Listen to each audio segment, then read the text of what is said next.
আল্লাহকে সাক্ষী রেখে বলছি, যদি মিথ্যা কথা হয় আল্লাহর কসম, আল্লাহ যেন এখনই আমাকে জোয়ান বন্ধ করে এক্ষুনি যেন গলা থেকে রক্ত তুলে দেয়। এত বড় কথা বলছি। দক্ষিণ 24 পরগনার লক্ষ্মীকান্তপুর বলে একটা জায়গাতে শুনেছেন? শোনেন নাই? শিয়ালদা থেকে ট্রেন যায়, যারা বকখালি যান দেখেননি লক্ষ্মীকান্তপুর? ওখানে একটা মসজিদে আসরের নামাজ পড়তে গেছি জামাতে।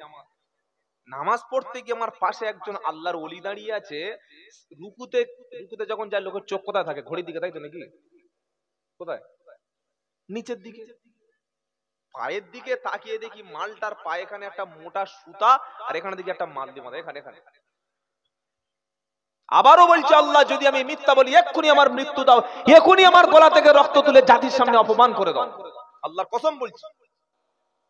এবার বলুন তো ভাই, তাবিজটা যে পায়ের এই গাঁটের উপরে এখানে বেঁধেছে, দোষ তার, ভুল তার, না যে হারামখোর মৌলবি তার পায়ে তাবিজ ঝুলিয়েছে তার? কার?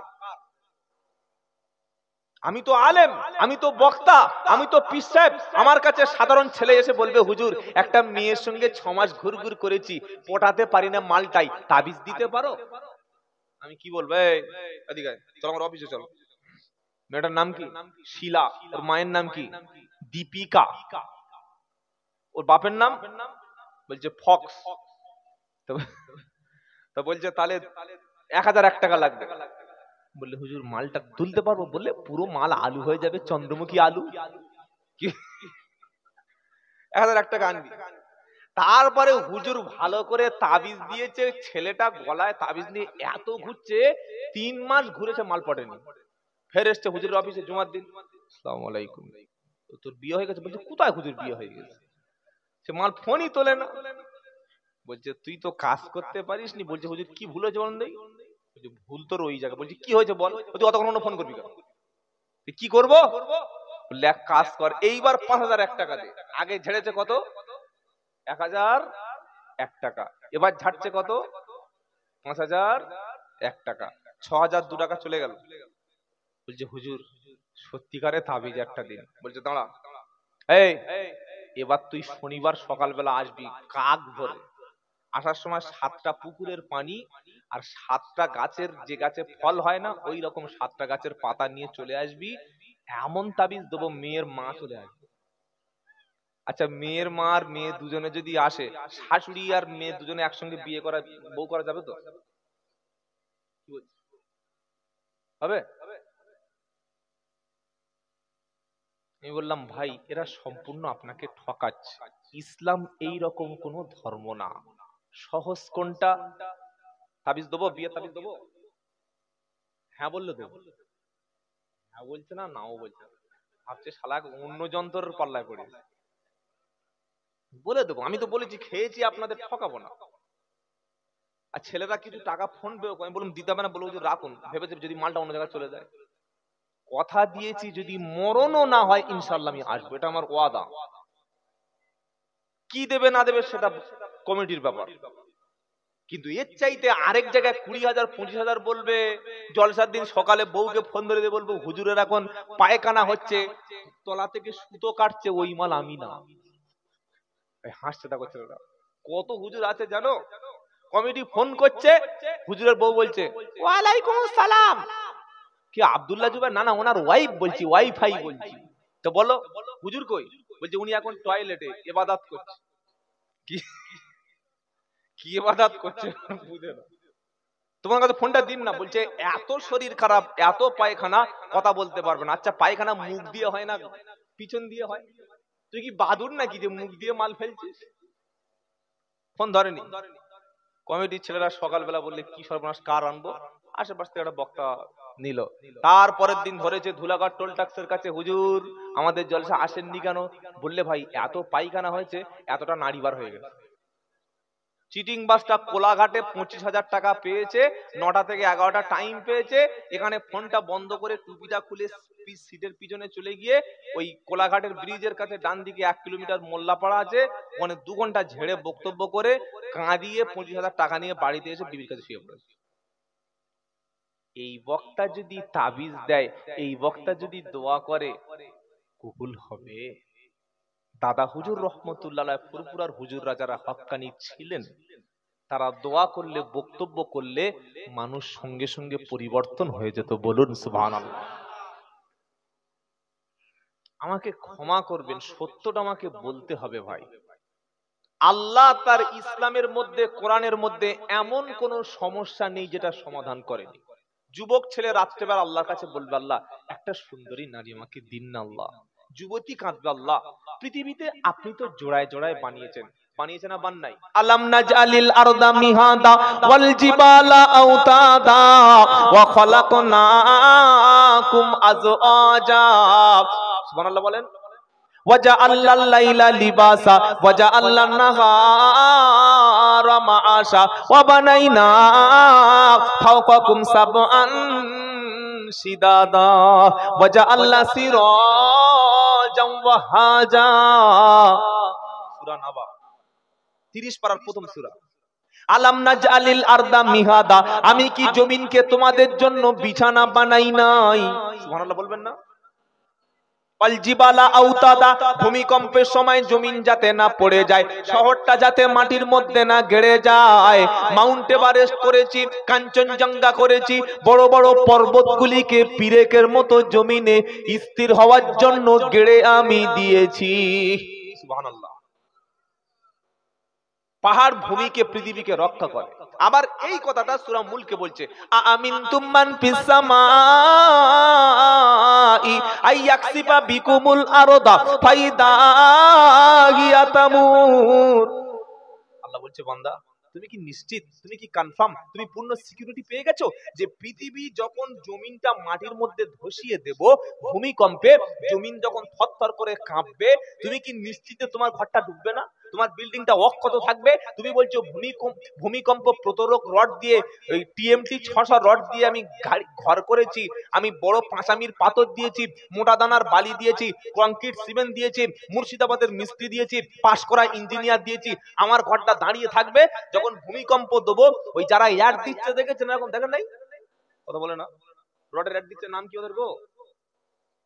হ্যাঁ, নাম্বার সৌরভ গাঙ্গুলি বলছে টিএমটি 600 ছাড়া কথা হবে না। যখন ভূমিকম্প শুরু হবে, ওই রড উপর থেকে ঢুকে আন্দারপান ফেটে বার হয়ে যাবে। তখন কোন রড বার হয়ে যাবে আমরা বুঝতে পারবো না। কি বুঝতে পারলেন? আল্লাহর ভূমিকম্পের সামনে তোমার ভূমিকম্প প্রতিরোধক বাড়ি। কি করে ইঞ্জিনিয়াররা বলতে পারে যে ভূমিকম্প হলে বাড়ি পড়বে না? এই কথাটা আল্লাহ বলছে, আমিনতুম মান ফিস সামাই আইয়াকসিবা বিকুমুল আরদা ফাইদা হিয়া তামুর। তোমরা কি নিশ্চিত আমি যখন ভূমিকম্প দেব, আমি জমিন যখন ধসাবো, ধুলাগড় শহরটা যখন মাটির মধ্যে নেব, হাওড়া জেলা, হুগলি জেলা, মেদিনীপুর 2, 24 পরগনা, 4-5টা জেলা যখন ভূমিকম্পে মাটির মধ্যে দেবো, তোমার বিল্ডিংটা 3 থেকে 4 মিনিট সময় লাগবে। তুমি বার হয়ে মাঠে আসার আগে দেখবে মাল ভিতরে ঢুকে গেছো। আল্লাহ পাক বলছে তুমি নিশ্চিত হয়ে যেও না, তোমার ঘর যাতে না পড়ে, তোমার শহর যাতে দাঁড়িয়ে থাকে, সেজন্য আমি আল্লাহ, আমি পাহাড় ও জমিনে গেড়ে দিয়েছি। আর পাহাড়কে দিয়ে পৃথিবীর স্থায়িত্বটা আমি আল্লাহ সারা জীবনের মতো অক্ষত করে দিয়েছি। এটা বলেই আল্লাহ বউয়ের কথা টেনে এনেছে, মানে জোড়ায় জোড়া। কি বলছে? ওয়া খালাকনাকুম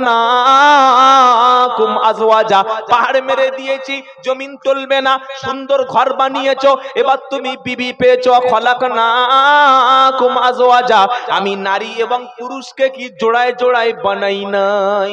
আহা, কি আল্লাহ পেয়েছি বলুন তো। শুধু যদি পৃথিবীতে সবার ঘরে ছেলে হয়, মেয়ে যদি না হয়, বাঁচতে পারবেন? আল্লাহু আকবার, আল্লাহর কি দয়া। যত লোক পাড়ায় আছে এই শহরে, প্রত্যেকের ছেলে হচ্ছে, একটা দুটো, ফেরটা বিয়ে করছে, ফের ছেলে হচ্ছে, কারোর মেয়ে হয় না। এরকম যদি 100 বছর চলে, আর বিয়ে করার বউ পাবে? বলেন। আল্লাহু আকবার, আল্লাহর কি দয়া, সুবহানাল্লাহ বলেন। আবার শুধু যদি মেয়ে, সবার মেয়ে হচ্ছে, কারোর ছেলে হয় না। এরকম যদি 100 বছর চলে, কোথায় ছেলে পাবে? বলেন। তার নাম হচ্ছে আল্লাহ, জোড়ায় জোড়ায় দিচ্ছে ছেলে, দিচ্ছে মেয়ে। এখানে যদি 10টা ছেলে দেয়, অমুক জায়গায় 10টা মেয়ে দেবে, দেবে না? তিনি হলেন আল্লাহ। সেজন্য মেয়ে হলে কখনো মন খারাপ করতে নাই। কন্যা হলো আল্লাহর পক্ষ থেকে রহমত। সুবহানাল্লাহ বলেন। নবীজির ছেলেগুলো তো সব মারা গিয়েছিল ভাই, নবীর বেঁচে ছিল মেয়েরা। নবী কখনো বলে নাই যে আল্লাহ কি করলে বলুন, সব ছেলেগুলো নিয়ে নিল, আমি কি করব? বরং আল্লাহর নবী কন্যাতেই সন্তুষ্ট ছিল। যার প্রথম কন্যার প্রথম সন্তানটা কন্যা, আল্লাহর রহমতটা তার উপরে বেশি থাকে। বলুন সুবহানাল্লাহ। আল্লাহ যদি কন্যা দেয়, ভাববেন আপনি জান্নাতের অধিকারী হয়েছেন। দুই কন্যার পিতা আর মুহাম্মদ সাল্লাল্লাহু আলাইহি ওয়াসাল্লাম দুজনে একই সাথে জান্নাতে থাকবে যদি কন্যার পিতাটা ওই দুটি মেয়েকে দ্বীন ইসলাম শিক্ষা দেয়, পর্দার সঙ্গে রাখে, হিজাবের সঙ্গে রাখে, দিনদার ভালো নামাজি পরেশগার পাত্র দেখে জামাই বানায়। নবী সাল্লাল্লাহু আলাইহি ওয়াসাল্লাম দুই কন্যার বাবা একই সঙ্গে জান্নাতে থাকবে। তাহলে দোয়ার সময় কি বলবো? আল্লাহ 5টা টেপি দিও, তাই তো নাকি? কথা বলে না? দোয়া করছে আল্লাহ বেটা দিও, আল্লাহ মেয়ে দরকার নাই। এবার যাদের বাড়ি 4-5টা মেয়ে আছে, কন্যাশ্রী, রূপশ্রী, যখন সরকার দিচ্ছে না, খালি বলছে আল্লাহ আরেকটা বিয়ে করবো, আর গোটা 5 মেয়ে নেবো। আল্লাহ বলছে এবার বোঝ, জ্বালাটা বোঝ। তাই আল্লাহ বলছে অখলাকনাকুম আজওয়াজা, নারী এবং পুরুষকে আমি আল্লাহ জোড়ায় জোড়ায় বানিয়েছি। সুবহানাল্লাহ। নারী দিয়েছি, পুরুষও দিয়েছি। এবার তুমি বিয়ে হয় নাই, তুমি যখন বিয়ের জন্য দোয়া করবে, কি দোয়া করবে? ওই 5,000 টাকা নিয়ে ভন্ডর কাছে যাবে, ওই গুনুনির কাছে গিয়ে বলবে আমার বশীকরণ করে দাও, দাম্পত্য কলহ ঠিক করে দাও, একটা মেয়েকে পটাবো, মালটা 500 টাকা দিয়ে তুলে দাও। বিশ্বাস করুন, যদি তাবিজের দ্বারায় কোনোদিন ভালো বউ পাওয়া যেত, কোনোদিন কোনো মৌলবি অন্য মেয়ে বিয়ে করতো না। আমরা তো ভালো মালগুলো আগে তুলে নিতাম। কি বুঝলেন? আমরা কেন বাজারে ঘুরঘুর করবো? আমরা তো ভালো মাল আগে পটিয়ে নেব। এগুলো মিথ্যা কথা। যারা তাবিজ দিচ্ছে আর ছেলেরা মনে করছে এই হুজুরের কাছে গেলে মানে ভালো বউ পাওয়া যাবে, ঘোড়ার ঠ্যাং পাওয়া যাবে, কিচ্ছু পাওয়া যাবে না, শুধু আপনার পয়সা যাবে। তবে আমার তাবিজটা নিয়ে নিন, যদি না পান, যখন টোল ট্যাক্সে দেখবেন আমার গাড়িটা বেঁধে রাখবেন, হুজুর আপনার তাবিজ, হ্যাঁ আমি কোরআনের আয়াত দিয়ে আপনাকে প্রমাণ করে দেব। কোথায় লেখা আছে? ওয়াল্লাযীনা ইয়াকুলুনা রাব্বানা হাব লানা মিন আজওয়াজিনা ওয়া যুররিয়াতিনা কুররাতা আয়ুন ওয়াজআলনা লিল মুত্তাকিনা ইমামা। জোরে বলুন। কোরআন নিয়ে একটু গবেষণা করতে হয়, খালি বসে বসে তাবিজ দেখতে ভাবেই না, পড়ে না কোরআন, খালি তাবিজ। কিন্তু কোরআনের মধ্যে যে লেখা আছে এই দোয়াটা করলে আল্লাহ জীবন সঙ্গিনী পবিত্র, পরেশগার, মুত্তাকি, সুশ্রী, সুন্দরী, মুত্তাকি, কনিতা, এরকম সুন্দর নারী দেয়। এটা হতভাগার জানা নাই। 19 পারা 5 পৃষ্ঠা সূরা ফুরকানের শেষের থেকে শেষ হওয়ার আগে দুটো আয়াত আল্লাহ পাক শোনাচ্ছে, ওয়াল্লাযীনা ইয়াকুলুনা রাব্বানা হাব লানা মিন আজওয়াজিনা। জোরে হবে না সুবহানাল্লাহ? ইমানদার বেটা ছেলে রাত্রে বেলা দোয়া করবে, রব্বানা এমন একটা জীবন সঙ্গিনী বানাবে যে নারীটা পরেশগার হবে, যে নারীটা নামাজ পড়বে, যে নারীটা কোরআন তেলাওয়াত করবে, যে নারীটা রমজান মাসে রোজা রাখবে। আমি স্বামী আমার অনুগত হবে, যে নারীটা শিক্ষিতা হবে, চরিত্রবান হবে। আমি যখন বাড়ি থাকবো না, আমার মাল সম্পদ এবং আমার ইজ্জত আব্রুর পাহারা দেবে। আমার স্ত্রী কখনো পরপুরুষের মুখ দেখে হাসবে না, আমার স্ত্রী কখনো গান শুনবে না, আমার স্ত্রী কখনো মাথার চুল খুলে বাজারে ঘুরবে না। আমি বাড়ি না থাকলে আমার স্ত্রী, আমি যখন বাইরে পড়ে থাকবো, সে এশার নামাজ পড়ে কেঁদে দোয়া করবে, আল্লাহ গো স্বামী বাইরে চলে গেছে, 3 ঘন্টা কাজে গেছে, 8 ঘন্টা ডিউটিতে গেছে, এমন কোন বিপদ যেন দিও না, আমার স্বামীকে যেন আর কখনো রোড অ্যাক্সিডেন্ট হয় না। কারণ রোড অ্যাক্সিডেন্ট হলে আমার হাতের চুড়ি ভাঙতে হবে, সাদা কাপড়টা পরতে হবে, আমার নামের সঙ্গে বিধবা লকআপটা পাওয়া যাবে। রব্বানা আমার স্বামীকে যেন রোড অ্যাক্সিডেন্ট দিও না। স্বামী বাইরে গিয়ে হালাল রুজি উপার্জন করবে, স্ত্রী তাহাজ্জুদে কেঁদে বলবে, রব্বানা আমি স্বামী এবং স্ত্রী আমাদের দুজনকে তুমি কবুল করে নাও। এটা বিয়ের আগে দোয়া করবে যে স্ত্রী পবিত্র সঙ্গিনী পাবে, এই রকম একটা স্বামী। এটা হুজুর শিখিয়ে দিলে ক টাকা পাবে? কিছু পাবে না। তাই আমরা এটা বললাম না এই 5,000 টাকা, 5,000 টাকা।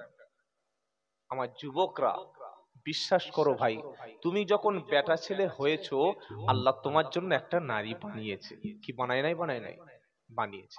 তুমি যদি প্রকৃত ভালো ছেলে হও, নামাজ পড়ো, দিনের উপরে থাকো, ইনশাআল্লাহ আল্লাহ তাআলা তোমার জন্য একটা উত্তম সঙ্গিনী দান করবে। বলুন সুবহানাল্লাহ। 12টা 20 আপনার প্রোগ্রাম পড়া বন্ধ চালাবেন?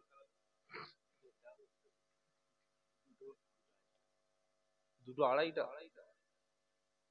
আপনাদের কি মাসওয়ারা আছে আমি তো জানি না। আর বক্তা যখন বক্তব্য ঘন্টা তিরিক করে সময় দেবেন, তা না হলে এইভাবে কোরআনের বক্তব্য হয় না। কি বলছেন আপনারা? বক্তব্য শুরুই করতে পারলাম না। হ্যাঁ, একটা সময়টা। হ্যাঁ, গরম পানি দেন।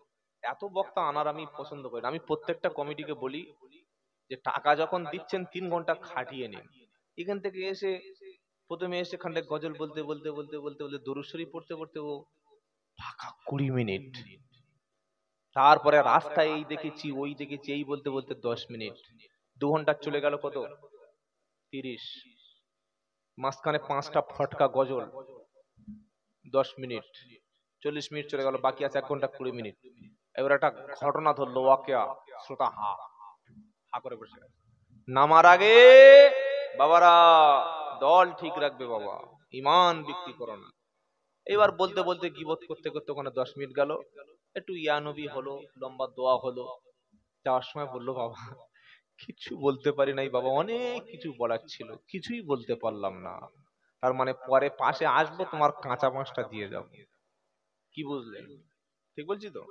আমার কথা সবার হজম হবে না। খাবে কিন্তু ঢালাই রাস্তায় গিয়ে বমি করে দেবে। কুকুর দেখবেন মাঝে মাঝে ঘাস খায়, দেখেছেন? দেখে নাই? কুকুর কুকুর ঘাস খায় কখন? যখন মালটার হজম হয় না, বমি করার জন্য ঘাস খায়। আমার বক্তব্য ওই জন্য মাঝে মাঝে কিছু লোক বমি করে দেয়। প্রচুর পীর সাহেব আছে, অনেক বক্তা আছে, নাম বলবো না, নাম শুনলে আর আসতে চায় না, আমাকে প্রচুর জলসা থেকে বাদ দেয়, তো কোনো অসুবিধা নেই ভাই।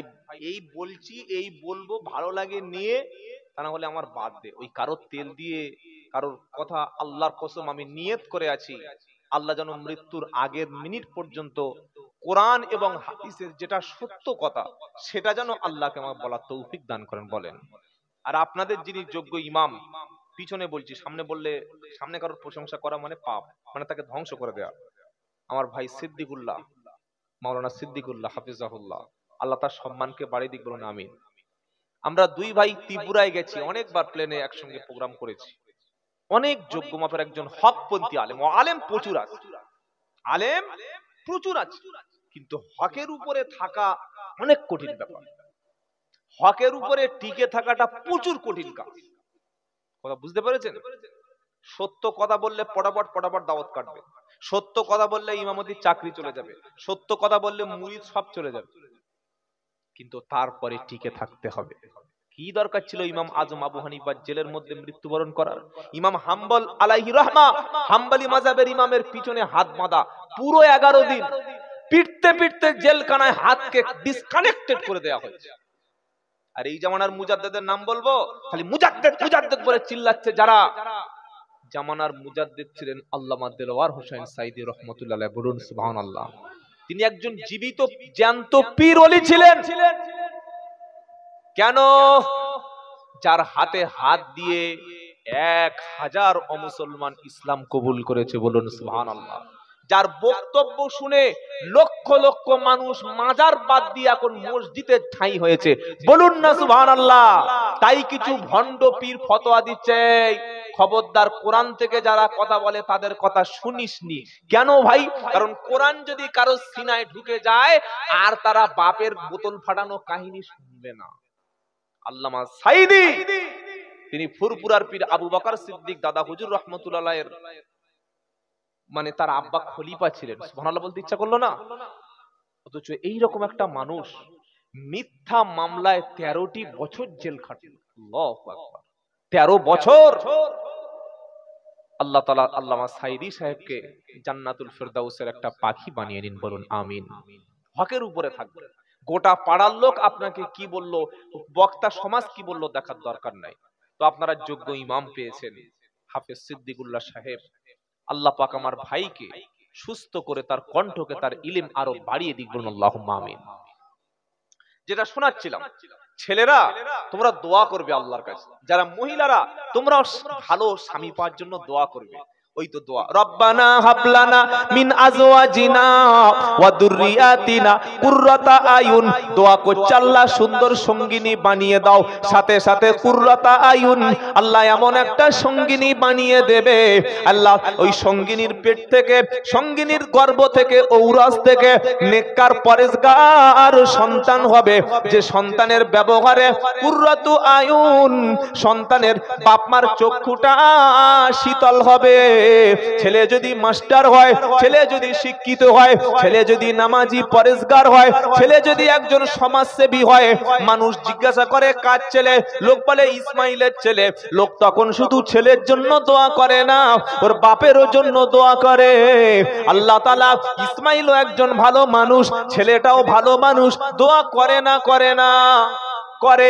আর ছেলে যদি বাজে হয়, ছেলে যদি খারাপ কাজ করে বেড়ায়, ওর বাপও কবরে শুয়ে শুয়ে গাল খায়। তাই আল্লাহ পাক শোনাচ্ছে, বান্দা দোয়া করো, নেককার স্ত্রী দান করো, নেককার স্বামী দান করো, তাদের গর্ভ থেকে এমন একটা সন্তান দান করবে যে সন্তানের ব্যবহারে আল্লাহ আমাদের চক্ষুটা শীতল হবে। আর তাদের জন্য আমাদেরকে ওয়াজা আল্লাহ লিল মুত্তাকিনা ইমামা, মুত্তাকিদের জন্য আমাদেরকে মুত্তাকিনদের ইমাম বানিয়ে দাও। 40 দিন 5 ওয়াক্ত নামাজ পড়ুন, এই দোয়াটা প্রত্যেক দিন করুন। সূরা ফুরকানের 74 বা 75 নম্বর আয়াত প্রত্যেক দিন তেলাওয়াত করুন। ইনশাআল্লাহ সুন্দরী নারী আর সুন্দর পুরুষ অর্থাৎ নামাজি পরেজগার আল্লাহ আপনার নসিবে মিলিয়ে দেবে। এটা বলার জন্য কত হাজার টাকা আমাকে দেবেন? 1 পয়সাও তো দেবেন না, তবে ফ্রিতে তাবিজ দিয়ে গেলাম। বিশ্বাস করুন, নবী তাবিজ দিতেন। বলে হ্যাঁ হ্যাঁ আমি তো বলছি হ্যাঁ। তবে ওই তাবিজটা হাতে লিখে গলায় কোমরে পায়ে লটকে দিতেন না, ওই তাবিজটা সাহাবাদের অন্তরে গেড়ে দিতেন। বলুন সুবহানাল্লাহ। কত বড় আহাম্বক হলে পায়ে তাবিজ দেয়, কত বড় আহাম্বক হলে গলা কোমরে তাবিজ দেয়। কোমরে কি থাকে? তাবিজ থাকে। তা তুই যখন পেশাব করতে গেছিস তখন কি লুঙ্গি ছিঁড়ে পেশাব করেছিস? তখন কাপড়টা খুলেছিস, তো কাপড় খুলে ফেলেছিস আর ওখানে কোরআন ঝুলছে, কোরআনের সম্মান দিয়েছো তুমি? এইটা তো কোনোদিন বললে না লোককে। আমি যখন বলছি কথাগুলো, মুখ খুলছি, তখন দেখছে তাবিজের ব্যবসা তো গুড়িয়ে আসছে, তাই বলছে এই মালটা আমাদের দলের না। আমি কোন দলের লোক নই, বিশ্বাস করুন। আমি তবলিগ জামাতের লোক নই, ফুরপুরা সিলসিলার লোক নই, আজান গাছি নই। আমি আল্লাহ এবং রসুলের যারা ময়দানে কোরআনের দাওয়াত দেয়, দ্বীনের দাওয়াত দেয়, সুন্নাতের কথা বলে, হকের কথা বলে, আমি তাদের সাথে আছি, আমরা সবাই তাদের সাথে আছি। বলুন সুবহানাল্লাহ। তাবিজ কেন আপনি গলায় কোন দুঃখে ঝোলাবেন? কোন দুঃখে তাবিজ কোমরে রাখবেন? ওটা পড়তে পারেন না। আল্লাহ কোরআন দিয়েছে ঝোলানোর জন্য নয়, বরং তেলাওয়াত করার জন্য। বলুন না সুবহানাল্লাহ। তেলাওয়াতে কি মজা, এটা কোরআন না জানলে আপনি বুঝবেন কি করে ভাই? আল্লাহু আকবার। তো এই আল্লাহ তার রাসূলকে বক্তব্য কিভাবে করতে হবে ছোট্ট একটু হালকা ধমক দিয়ে বলছেন, ওয়াল্লাহু তাকাওয়ালা আলাইনা বাদাল আকাবিল। আমার নবী নিজের মতো মন গড়া কথা যদি কোরআনের মধ্যে চালিয়ে দিত, যেটা আমি আল্লাহ বলিনি, লা খাজনা মিনহু বিল ইয়ামিন, আমি নবীর ডান হাতকে ধরে ফেলতাম। কোরআন গল্প নয়। সুম্মা লাকাতা আনা মিনহুল ওয়াতিন, আমি নবীর ধমনীকে, কণ্ঠশিরাকে, গর্দানকে টেনে ছিঁড়ে ফেলে দিতাম। ফামা মিনকুম মিন আহাদিন আনহু হাজিজিন, আমার হাত থেকে তোমরা প্রিয় নবীকে কেউ বাঁচাতে পারতে না। তাই নবী যখন কথা বলতেন, আল্লাহর কথাটা বলতেন, আল্লাহ যেটা বলতে বলেছেন সেটা বলতেন। নবী বানানো কোনো কথা বক্তব্যে বলতেন না। জোরে বলবেন না সুবহানাল্লাহ। এখানে কোনো আলেম যদি থাকেন, আমি যদি ভুল বলি আমার ভুলটা ধরিয়ে দেবেন। বক্তা বক্তব্য করতে করতে কি বলছে জানেন? বলছে বিনা ওযুতে বাপের জানাজা পড়িয়ে দেবো, ফেরেশতারা বুঝতে পারবে না। এ কথা বলেছে না বলেনি কোনো বক্তা? বলেছে? আপনারা প্রশ্ন করেননি যে ফেরেশতারা বুঝতে পারে না এরকম কোন জিনিস পৃথিবীতে আছে? এবার কোরআনটা খুলুন, যারা কোরআন বাংলা পড়তে পারেন ডাউনলোড করুন। পারা নাম্বার 26, সূরার নাম কফ, আয়াত নাম্বার 17-18 আল্লাহ বলছেন ইজ ইয়াতালাক্কাল মুতালাক্কিয়ানি আনিল ইয়ামিনি ওয়া আনিস শিমালি কয়দ। হুজুর বাংলাটা বলুন, আরবি বুঝি না। আল্লাহ পাক বলছেন আমি প্রত্যেক বান্দার ডান দিকে বাম দিকে প্রত্যেকের সাথে, ভাই তুমি যেখানে যাচ্ছ প্রত্যেক বান্দার ডান দিকে বাম দিকে দুজন প্রহরী নিয়োজিত করে রেখেছি, দুটো গার্ড দিয়েছি। তাদের কাজ কি ভাই? তার পরের বাক্যে আল্লাহ কোরআনে 1400 বছর আগে নবীকে বলেছে মা ইয়ালফিজু মিন কওলিন ইল্লা লাদাইহি রাকিবুন আতিদ, অর্থাৎ মানুষ এমন কোন কথা বলে না যেটা ফেরেশতারা জানে না, এমন কোন কাজ করে না যেটা ফেরেশতারা জানে না। চলুন 30 পারা সূরার নাম ইনফিতার আয়াত নম্বর 11-12 কিরামান কাতিবিন, শুনেন নাই আয়াত? কিরামান কাতিবিন, কিরামান কাতিবিন ইয়ালামুনা মা তাফআলুন। আল্লাহ বলছেন সম্মানিত লেখকগণ ডান দিকে বাম দিকে 24 ঘন্টা প্রত্যেকের সাথে আছে। হিন্দুদের সাথেও আছে, কি বলছেন আপনারা? মোদির সাথে আছে, অমিত শাহর সাথে আছে, আমাদের দিলীপ দার সাথে আছে, মমতা ব্যানার্জির সাথে আছে, ইমাম সাহেবের সাথে আছে। এই ফেরেশতাদের কাজ কি ভাই? কিরামান কাতিবিন ইয়ালামুনা মা তাফআলুন। তাদের কাজ হচ্ছে তোমরা যেটা করছো, বলছো, দেখছো, খাচ্ছো, ঘুমাচ্ছো, সওয়াব নেকি পাপ যা করছো তারা জানে। তার মানে কারা? জোরে বলেন। ফেরেশতা। আল্লাহ বলছে যা করছো, যা দেখছো, যা খাচ্ছো, যা বলছো সব ফেরেশতারা জানে। আমি আব্দুল্লাহ জুবায়ের কোরআনটা না পড়ে যদি বলি এমন কিছু করব ফেরেশতারা বুঝতে পারবে না, কোরআনের আয়াতের অংশটাকে উড়িয়ে অস্বীকার করা হলো না হলো না? তাহলে যদি কোনো ব্যক্তি বলে ফেরেশতারা বুঝতে পারে না, তার ঈমান থাকবে না, বেঈমান হয়ে যাবে। আর সেই বক্তব্য শুনে সুবহানাল্লাহ আপনারা বললেন কিভাবে? কেন কোনো আলেম স্টেজে বসালেন না? আমাকে টাকা দেবেন না, আমি জানি দেওয়ার দরকারও নাই, কিন্তু জলসা যখন ভবিষ্যতে দেবেন, এই যুবক ছেলেরা তোমরা আমার সোনার ভাই, তোমাদের ইসলাহ সংশোধন করার জন্য বলছি, অবশ্যই যে কোনো বক্তাকে দাওয়াত করো, আমার কোনো আপত্তি নাই, কিন্তু এই স্টেজে যেন একটা আলেম রেখে দিও ভাই। কেন? তিনি যদি কোনো ভুল বলেন, ওই ইমামের যেমন লোকমাত দরকার, আর হাফেজ সাহেবের মানে তারাবিতে যেমন লোকমা দিলে তিনি অপমান নয়, বরং এটা শুধরে দেওয়া। স্টেজে আলেম থাকলে বক্তব্য শুধরে দেবে। রাগ করলাম বললাম বলে রাগ করলাম, রাগ করবেন না, সত্যটা মানার চেষ্টা করুন ভাই। আমরা এমন কথা কেন বলবো শরিয়াত বিরোধী যেটা আল্লাহ খুশি হবে না? প্রত্যেকটা কথার জবাব আল্লাহকে কিয়ামতের দিন দিতে হবে। আল্লাহু আকবার। তাই আল্লাহর নবী বললেন হয় তুমি ভালো কথা বলো অথবা চুপ থাকো। কোন বান্দা জিনা করেছে আল্লাহ ক্ষমা করবে, মদ খেয়েছে আল্লাহ ক্ষমা করবে, চুরি করেছে ক্ষমা করে দেবে, সুদ খেয়েছে আল্লাহ ক্ষমা করে দেবে। যুবক ভাইরা, সবচাইতে বেশি মানুষ জাহান্নামে কেন যাবে তোমরা কি জানো? বেশিরভাগ মানুষ জাহান্নামে যাবে তার কারণ হলো মুখ এবং লজ্জাস্থান হেফাজত না করার জন্য। কটা? মুখ আর লজ্জাস্থান। নবী বললেন কোন বান্দা যদি তার মুখকে হেফাজত করে, কোন বান্দা যদি লজ্জাস্থান হেফাজত করার ওয়াদা নেয়, আমি নবী জান্নাতে যাওয়ারও জামিনদার হব। আজ থেকে লজ্জাস্থানের অপব্যবহার করবে না। জীবনে মুখ দিয়ে মিথ্যা কথা তোমরা বলার চেষ্টা করো না। জীবনে কোনোদিন গীবত করবে না, ইনশাআল্লাহ। অনেক মানুষ দেখেছেন রোজা রেখে চার দোকানে গীবত করে, আছে না বাবা? রোজা রেখে ঝগড়া বাঁধায়, খুঁটিতে গুড় দিয়ে এমন বাঁধিয়ে দিয়েছে, দুই ভাই মারামারি করছে, বলে দেখেছিস শালা কিরকম লড়িয়ে দিলাম দুই ভাই। এটা মুসলমান না। স্বামী স্ত্রীর মধ্যে লড়াই, এটা মুসলমানের কাজ নয়। মুসলমানের কাজ কি জানেন? দুটো দল যদি পরস্পর বিচ্ছিন্ন হয় তাদের একসঙ্গে জুড়ে দেওয়া। সুবহানাল্লাহ বলেন। আর জোড়ার জন্য যে কিতাবটা এসেছে সেই কিতাবের নাম হচ্ছে কোরআন। ওয়া আতাসিমু বিহাবলিল্লাহি জামিআও ওয়ালা তাফাররাকু ওয়াদকুরু নি'মাতাল্লাহি আলাইকুম ইদ কুনতুম আ'দাআন ফাআল্লাফা বাইনা কুলুবিকুম ফাআসবাহাতুম বিনি'মাতিহি ইখওয়ানা ওয়া কুনতুম আলা শাফা হুফরাতিন মিনান নারি ফাআনকাদাকুম মিনহা। চতুর্থ পারা দ্বিতীয় পৃষ্ঠা 4 নম্বর লাইনের 103 নম্বর আয়াত সূরা আল ইমরান খুললে দেখবেন আল্লাহ পাক বলছে, বান্দা আমি আল্লাহ আসমান থেকে একটা কিতাব পাঠিয়েছি, পুরপুরা তবলিগ আজান গাছি, ভেদাভেদটা ভুলে যাও, একে অপরের সঙ্গে মিশে যাও, বুকের সঙ্গে জড়িয়ে নাও, সবাই কোরআনটা মজবুত করে ধরো। এই যুবক ছেলেরা যারা জলসা দিয়েছো শোনো, আল্লাহ তোমাদের দ্বারাই ইসলামের এত বড় কাজটা করিয়ে নিয়েছে। আল্লাহ যদি চায় তোমাদের দ্বারাই এই গ্রামের সমস্ত অপকর্মকে আল্লাহ পাক মুছে ফেলতে পারে। জোরে বলো সুবহানাল্লাহ। তোমরা যেমন দাওয়াতের একটা কাজ তৈরি করেছো, এত কষ্ট করে ওলামাদের বক্তাদেরকে দাওয়াত করে এনে এত সুন্দর মানুষকে দিন শেখানোর ব্যবস্থা করেছো, তোমাদের একটা দায়িত্ব আল্লাহ দিয়েছে। দায়িত্বটা কি?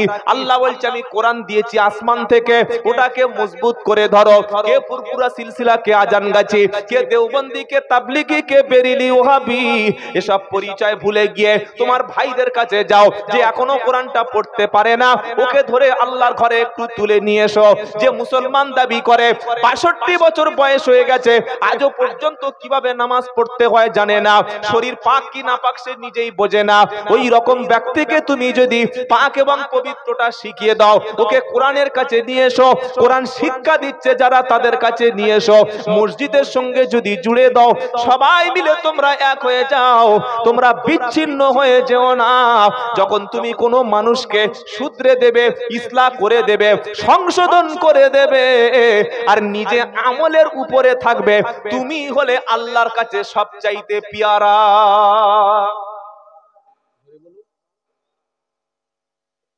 বললে কোথায় লেখা আছে এই কাজ করলে সবচাইতে ভালো? তো কোরআন খোলো, ওমান আহসানু কাওলাম মিম্মান দাআ ইলাল্লাহ ওয়া আমিলা সালিহান ওয়া ক্বালা ইন্নানি মিনাল মুসলিমিন। 24 পারা 19 পৃষ্ঠা 5 নম্বর লাইনে সূরা হামিম সাজদাতে আল্লাহ পাক বলছে, তার চাইতে উত্তম বাণী, তার চাইতে উত্তম কথা আর কার হতে পারে যে মানুষদেরকে আল্লাহর দিকে দাওয়াত দেয়? জোরে বলুন না। বড় পীর আব্দুল কাদের জিলানী, খাজা মুঈনুদ্দিন চিশতি রাহমাতুল্লাহ আলাইহি, ফুরফুরার মুজাদ্দিদ আবু বকর সিদ্দিক রাহমাতুল্লাহ আলাইহি, নিজামউদ্দিন আউলিয়া রাহমাতুল্লাহ আলাইহি, আশরাফ আলী থানভী রাহমাতুল্লাহ আলাইহি, কাসেম নানুতবী রাহমাতুল্লাহ আলাইহি, মাওলানা ইলিয়াস রাহমাতুল্লাহ আলাইহি, ইউসুফ কান্দলবী রাহমাতুল্লাহ আলাইহি, বসিরহাট আল্লামা রুহুল আমিন রাহমাতুল্লাহ আলাইহি, তাদের একটাই দাওয়াত ছিল, মানুষ কি করে আল্লাহ চিনতে পারবে, মাজারের সিজদা বন্ধ করে আল্লাহর কিভাবে সিজদা করবে, মাজারের কাছে ছাগল মুরগি না দিয়ে কিভাবে এতিম মিসকিন ফকির ছাগল মুরগি খাওয়াবে, কিভাবে পীরের পা ধরে চুমোকে সেজদা না করে আব্বা মায়ের কাছে কিভাবে খেদমত করবে, মানুষ সুদ ছেড়ে দিয়ে আল্লাহকে চিনতে পারবে, মানুষ রওজা ছেড়ে দিয়ে মসজিদে ফিরে আসতে পারবে, মানুষ আল্লাহ ছাড়া অন্য কারোর ইবাদত করবে না। এগুলো ছিল হাক্কানি ওলিদের টার্গেট, মানুষকে জান্নাতি বানানো, মানুষকে আল্লাহ চিনিয়ে দেওয়া। আল্লাহ বলছেন তার চাইতে উত্তম বাণী আর কার হতে পারে যে মানুষদেরকে আল্লাহর দিকে ডেকে আনে, সাথে সাথে ও আমিলা সালিহা, নিজে ভালো কাজ করে, আর ওয়াকালা ইন্নানি মিনাল মুসলিমিন, এবং নিজে বলে আমি তোমাদের মতো একজন মুসলমান। এখানে তবলিগ ঢুকছে কোত্থেকে? ফুরফুরা আসছে কোন দিক থেকে? জামাত আসছে কোন সাইড থেকে? বেরিলি নাজিল হচ্ছে কোত্থেকে? ভাই দাওয়াত মানুষকে সবাইকে দেব, আর নিজে আমল করব, আর বলবো আমি একজন মুসলমান। এর চাইতে বেশি পরিচয় নাই। নামের আগে হাফেজ, কারি, মুফতি, মাওলানা, পীর, ফকির এত ডিগ্রি দিয়েছে, লোক মনে করছে সর্বনাশ, এত ডিগ্রি পেলি কোত্থেকে রে? যত ডিগ্রি তত তার সনদ নেই, পড়াশোনা নেই। আল্লাহু আকবার। ডিগ্রির কোনো দাম নাই। কবর ডিগ্রিধারী চেনে না। কবরে লাশ শুইয়ে দিয়ে যদি বলি আমির সাহেবের ছেলে, ফেরেশতা বলবে ঠিক আছে, ওর সোনার পালঙ্ক দিয়ে ঘুম পড়িয়ে দে, বলবে না। আমল, নামাজ ছিল, কোরআন ছিল, ইসলামের সঙ্গে ছিল, ওর কবরটা জান্নাত। বলুন সুবহানাল্লাহ। যদি বলি না না উনি একটা পীরজাদা, কি জাদা বলুন? পীর সাহেবের ছেলে, তো ওনার আব্বা বড় পীর ছিল, পীরের রক্ত ওনার গায়ে ছিল, ফেরেশতা বলবে ঠিক আছে, তাহলে দুটো বড় মুরগি এনে দেশি ডিম দিয়ে কবরে সিদ্ধ করে খাইয়ে দিয়ে একটা ভালো ব্ল্যাঙ্কেট দিয়ে ঘুম পড়িয়ে দে, বলবে? বলবে না। কবর নবীর বেটিকে ছাড়ে নাই, ফাতেমাকে ছাড়ে নাই, ছেড়েছে? নবীর বাপকে ছাড়ে নাই, ইব্রাহিম আলাইহিস সালামের বাপকে ছাড়ে নাই, নবীর বিবি লূত আলাইহিস সালামের বিবিকে ছাড়ে নাই, নূহুর বিবিকে ছাড়ে নাই। তুমি কোন পীর সাহেবের মুরিদ গো যে কবরে বলবো আমি হুজুরের লোক তোমাকে ছেড়ে দেবে? বাংলাদেশে সেদিন এক ভণ্ড বক্তব্য করছে, কি জানেন? কিরামান কাতিবিন রোজ হাসরের দিন। আহা, আমাদের গলা দেখছো? আর যত বেদাতি ভণ্ড সবার গলা ভালো। কি কি বুঝলে বল? আমি অবাক হয়েছি, গলা মাল কোত্থেকে কামায় রাখো, এমন টান দেবে না। বাড়ির মেয়েরা, বুড়ো বুড়ো মেয়েরা বসে কাঁদছে, কিছু বুঝতে পারেনি। বলছে কিরামান কাতিবিন রোজ হাসরের দিন, আল্লাহর কাছে যদি করে অভিযোগ, তখন বলবো ছিলাম আমি খাজা বাবার লোক। আচ্ছা, এটা বললে ফেরেশতারা ছাড়বে? ফেরেশতারা খাজা বাবার লোককে চেনে না, কিন্তু আমল দেখবে তো। কারণ কবরে গেলে তো আর স্টাম্প মারছে না যে ইনি ফুরফুরা, কবরে কাপড়ে ফুরফুরা লিখে দেয়, ইনি তবলিগ জামাত কাপড়ের মাথায় লিখে দেয়, ইনি বেরিলি, ইনি বড় হুজুরের মুরিদ, ছোট হুজুরের মুরিদ, দাদা হুজুরের মুরিদ, উনি আমির সাহেব ছিল, জামাতি ছিল, দেওবন্দি ছিল, বক্তা ছিল, ডাক্তার ছিল, কাপড়ে লিখে দেয় না? তো কাপড়ে যখন লোগো নাই, নাম্বার নাই, সিম্বল নাই, কোম্পানি নাই, সবই একই মডেল রে ভাই, খুলবে দেখবে মাল উলঙ্গ আছে। ওট ওট ওট ওট ওট, বল মার রব্বুক, রবকে, মান দিনুক, দিনকে, মান নবীউক, তোমার নবীকে ছিল বলো। রব আল্লাহ, দিন ইসলাম, নবী মুহাম্মদ বলেন সাল্লাল্লাহু আলাইহি সাল্লাম। তিনটি প্রশ্নের উত্তর যে দিতে পারবে, ওই ব্যক্তির কবরটা তখন জান্নাতের টুকরা হয়ে যাবে। এখানে মুরিদ ঢুকলো কোত্থেকে, জামাত ঢুকলো কোত্থেকে? কবর মুরিদ চেনে না, জামাত চেনে না, দল চেনে না, চেনে শুধু মুসলমান। কি চেনে বলো? মুসলমান। তাই ওই ভণ্ড বলছে কিরামান কাতিবিন রোজ হাসরের দিন, মানে ফেরেশতারা যারা আমাদের সাথে আছে, ওরা যদি আল্লাহর কাছে যদি কোনো অভিযোগ করে, আল্লাহ এ নামাজ পড়েনি, এ সুদ খেয়েছে, আল্লাহ দাড়ি চেয়েছে, মিথ্যা বলেছে, সঙ্গে সঙ্গে আমি কি বলবো? আল্লাহ এ মালটা খাজা বাবার লোক, ছেড়ে দাও। তাই কবি বলছে ওদের ভাষায়, কিরামান কাতিবিন রোজ হাসরের দিন, আল্লাহর কাছে যদি করে অভিযোগ, তখন বলবো ছিলাম আমি দাতা বাবার লোক, তখন বলবো ছিলাম আমি খাজা বাবার লোক। এবার ঘুরিয়ে অন্য একজন যারা হাক্কানি আলেম তারা বলছে, কি জানেন? কিরামান কাতিবিন রোজ হাসরের দিন, কিরামান কাতিবিন রোজ হাসরের দিন, আল্লাহর কাছে যদি করে অভিযোগ, তখন কি করবে? তখন ফেরেশতারা লাথি মেরে বলবে এবার জাহান্নামে ঢোক, জাহান্নামে যা। নামাজ নাই, রোজা নাই, খাজা বাবার লোক কোনোদিন গাঁজা খায়, দাদা হুজুরের মুরিদ দাড়ি কোনোদিন চাঁচতে পারে, মেজো হুজুরের মুরিদ কোনোদিন বউকে বেপরদায় বন্ধনে পাঠায়, বসিরহাট হুজুরের ভক্ত কোনোদিন হাফ প্যান্ট পরে ঘুরতে পারে, ছোট হুজুরের মুরিদ কোনোদিন জুমার নামাজ কাজা করে শালিকে নিয়ে দিঘায় গিয়ে হোটেলে থাকে? বোকা কথাকার। কি করে তুমি বলছো দাদা হুজুরের মুরিদ?